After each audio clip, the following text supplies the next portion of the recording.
आपको बता दें, रैशनलाइजेशन के नाम पर चल रही हैं ट्रांसफ़र्स। एक ग्रुप बनाया गया है जिसमें क्लस्टर हेड बनाए गए हैं और क्लस्टर हेड को जो है वो रिस्पॉन्सिबिलिटीज़ दी गई हैं, जिन स्कूलों में स्टाफ की कमी है उस स्टाफ की कमी को पूरा कीजिए। लेकिन मुझे लगता है कहीं ना कहीं जिन्हें हेड बनाया गया है या फिर वो अपनी रिस्पॉन्सिबिलिटीज़ को नहीं समझ रहे, या फिर अपनी रिश्तेदारी को बीच में ला रहे हैं, या फिर कौन सा याराना जो है वो बीच में ला रहे हैं, जिसकी वजह से रैशनलाइजेशन के नाम पर फ्रॉड और ट्रांसफ़र्स कर रहे हैं। मैं आपको बता दूं, मेरे पास एक ऑर्डर है जो ऑर्डर गई देसा से है और ये office of the principal government high secondary school Desa से जो है वो निकाला गया है, जिसका सब्जेक्ट जो है वो रैशनलाइजेशन है, यानी कि utilization of services of teaching staff in cluster Desa. यानी कि जो ग्रुप है देसा के अंदर स्कूलों का, जो क्लस्टर देसा है उसको कहीं पर स्टाफ की कमी है, उस स्टाफ की कमी को पूरा करना। सब्जेक्ट तो ठीक लिखा है इन्होंने, लेकिन नीचे जो किया है वो शायद सही नहीं किया। यानी कि ऊपर रैशनलाइजेशन जो है वो बताया तो गया है, नीचे जो है वो ट्रांसफ़र्स की हैं, और ट्रांसफ़र्स किस तरह से किए हैं पहले वो भी बताऊंगा। ऑर्डर आप साइड पे देख भी रहे होंगे। इसके साथ मैं अगर आपको बता दूं तो पहला नाम अगर आप देख रहे होंगे तो ये है रेणु देवी के नाम पर। रेणु देवी को गर्ल्स अपर प्राइमरी स्कूल गई देसा से उठाकर हाई सेकेंडरी स्कूल देसा में जो है वो लाया गया है, और इस ऑर्डर के मुताबिक, और इनकी क्वालिफ़िकेशन जो है वो MA B.Ed है। इन्हें हिंदी टीचिंग के लिए लाया गया है, 9 to 12 तक जो है ये पढ़ाएंगी। लेकिन मैं आपको बता दूं तो इसी की जगह पर अगर आप देखेंगे तो आपको छठे नंबर पे जो है वो देखने को मिलेगा जो है ब्रिजेश्वरी रिकवाल। इन्हें हाई सेकेंडरी स्कूल देसा से उठाकर गर्ल्स अपर प्राइमरी स्कूल जो देसा है वहाँ पर इन्हें डाला गया है, और ये भी MA B.Ed है, सेम क्वालिफ़िकेशन है इनकी भी।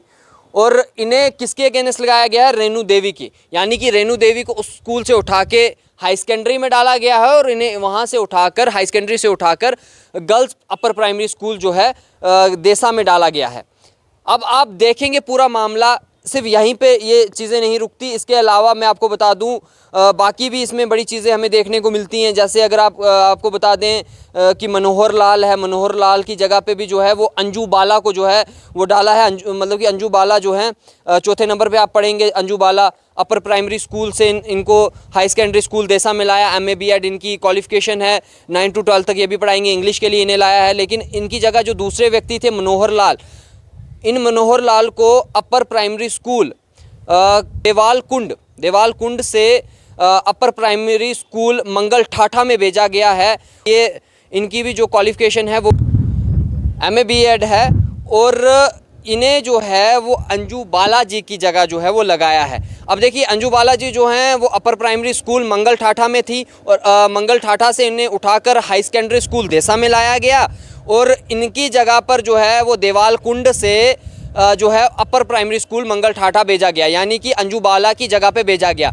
अब आखिरकार समझ यहाँ पर ये चीज़ नहीं आ रही कि इन लोगों को क्यों वहाँ से उठाकर वहाँ पर भेजा गया, और वहाँ से इनकी जगह पर दूसरे बंदों को उठा के दूसरी जगह पर भेजा गया। जबकि रैशनलाइजेशन का मतलब जो है, जहाँ तक हम समझते हैं अच्छी तरह, तो रैशनलाइजेशन का मतलब ये है जिन स्कूलों में स्टाफ नहीं है उन स्टाफ की कमी को पूरा करना। जहाँ पर ज़्यादा स्ट्रेंथ है बच्चों की उस मुताबिक जो है वहाँ पर टीचर को लगाना, और जहाँ पर टीचर कहीं ज़्यादा हैं या बच्चे कहीं कम हैं वहाँ से उन टीचर्स को सही तरीके से यूटिलाइज़ करना। लेकिन इस ऑर्डर को अगर हम देखेंगे तो ये बिल्कुल विपरीत है, बिल्कुल उसके अपोजिट चल रहा है। सब्जेक्ट बिल्कुल ऊपर सही लिखा है रैशनलाइजेशन का, लेकिन नीचे अगर देखेंगे तो ये बिल्कुल ट्रांसफ़र्स लग रही हैं।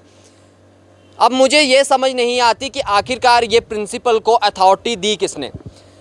जो काम सेक्रेटरीट का है, जो काम हम डायरेक्टरेट का देखते हैं, वो काम एक प्रिंसिपल, एक जिसे क्लस्टर हेड जिसे बनाया गया है हाई सेकेंडरी स्कूल का जो प्रिंसिपल है, उसके पास आखिरकार ये अथॉरिटी कहाँ से आई कि वो एक शख्स को दूसरे स्कूल में भेजे और उसी की जगह पर दूसरे को उठा के रिप्लेस कर दे। आखिरकार ये हो क्या रहा है। और यही पूरा मामला जानने के लिए आज हम CEO डोडा के पास पहुँचे, और जब उनसे हमारी बातचीत हुई तो उन्होंने भी हमें ये कहा कि जिस समय मेरे पास ऑर्डर पहुँचा मैंने देखा तो मैंने 27 या 28 तारीख की जो दिन इस ऑर्डर को कैंसिल करवा दिया गया है और प्रिंसिपल के नाम पर जो है वो शो कॉज नोटिस भी भेजा गया है। उनसे जवाबदेही जो है वो मांगी है कि आखिरकार उन्होंने किस कारण की वजह से ये ऐसा ऑर्डर जो है वो निकाला।